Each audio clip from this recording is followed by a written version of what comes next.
99X, Barnes and Leslie, Crash is here. Crash is back if you missed the big announcement this morning. But right now, before anything, Leslie, well, no, I'm going to hold tight. I have something special for you at the end of Sleaze. Tease me. Sleaze is presented by McDonald's. The best part about working at McDonald's is the people. I'll be watching Court TV, Alec Baldwin's manslaughter trial. But guess what? 2 documentaries already on the move. Of course. And a movie. But you know there's going to be more. 2 documentary teams delving into this tragic event. One is from producer Julie Metz, sort of capturing the story of Helena Hutchins, of course, who lost her life. And then the other one is really focusing on Alec Baldwin. But I think there's going to be more. What do you think? No, yeah, this is not... I mean, he's in a good situation, I believe, from all the rules they put on. You know, like I think he's going to... Not being labeled... Not being a producer, right? And just being the actor. It's big. Whew. We played the trailer for Gladiator 2. Did you get excited about that? I'm fired up. I'm in. I'll go to the theater for that. Crash, you're excited? Well, Ridley Scott, one of my favorite directors for Alien, and what did he do to the franchise with Prometheus and with Covenant? So hold on. Crash, here's a fun fact for you. And when you're watching this movie, Leslie was just 20 feet from Ridley Scott as he was editing Gladiator, and she didn't know. What? No one told me. At his winery in France, and Leslie was there drinking, of course. And they're talking about Ridley Scott to the girl, and the girl couldn't tell her that Ridley was 10 steps away. Oh, my God. Working with the team on Gladiator. I would have freaked. I would have absolutely freaked. I would have fanboyed the heck out of him. Crash needs to go there. But I will say, this new cast, I love it. Paul Mescal, you know, he's that Irish actor.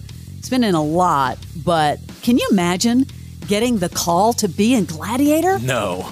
Listen to what he had to say. I remember watching it with my dad and being absolutely blown away by it. And it's a film that, like, men my age and dads can quote religiously. It's not lost on me that film is hugely important to a lot of people across the world. And for the great Ridley Scott to kind of pass the baton onto me is is something that, like, my drama school self, or even the version of myself that was 15 watching the film for the first time, could never have imagined. There's a healthy amount of pressure, but there's also a healthy amount of confidence from the people who've made the film that we are excited to kind of add the next installment to a film that has been and will continue to be incredibly popular.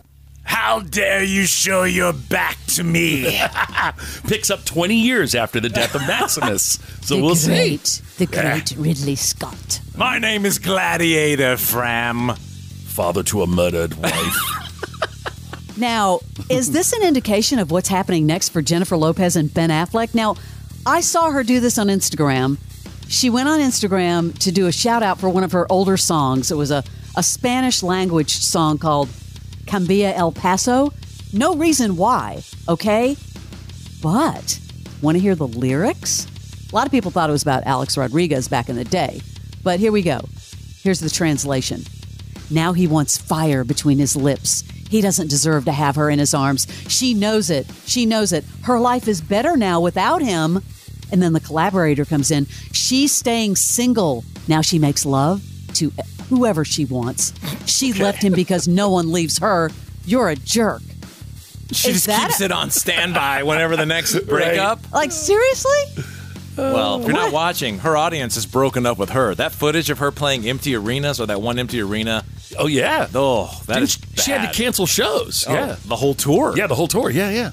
Now, talking about stand by your man, even when it's your ex, all these stories came out about Tobey Maguire being at that white party with some 20-year-old girl. Oh, he's dating a 20-year-old girl. And, of course, everybody went crazy. Oh, all these Hollywood actors date 20-year-olds. Well, his ex-wife, Jennifer Meyer, said, I don't usually respond to such nonsense, but he was kindly helping a friend to her car, being a good guy, and now he is blasted online for dating someone he is not. But thank you for your rude comment. I hope it made you feel better today. Wishing you love and light. Go for it. Paparazzi Nation. Everything's negative. You could be saving an old lady on the street. They're going to be like, he was trying to kill her. Right. Like, it's always not right. But I do have a feel-good story. Who's your, like, all-time favorite artist? I mean, of all time.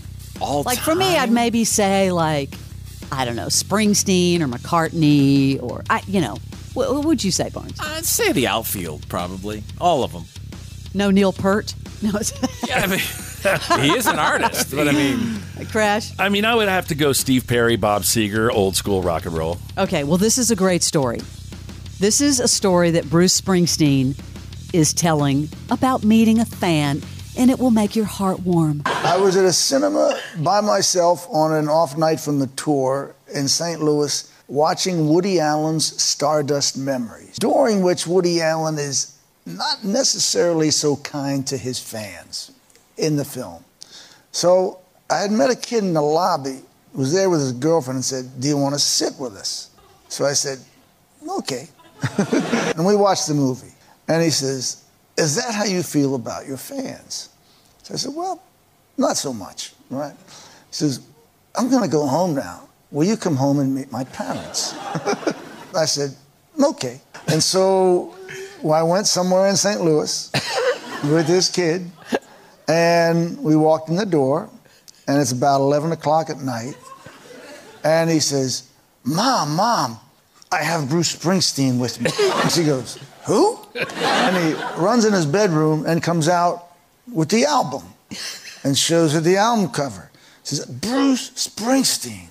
And of course, then she goes, "Oh my God, let me make him some eggs." I was sitting in a little house in St. Louis having some eggs with this kid and his mom, and I saw them for decades after that every time we came to town. Oh, what a story.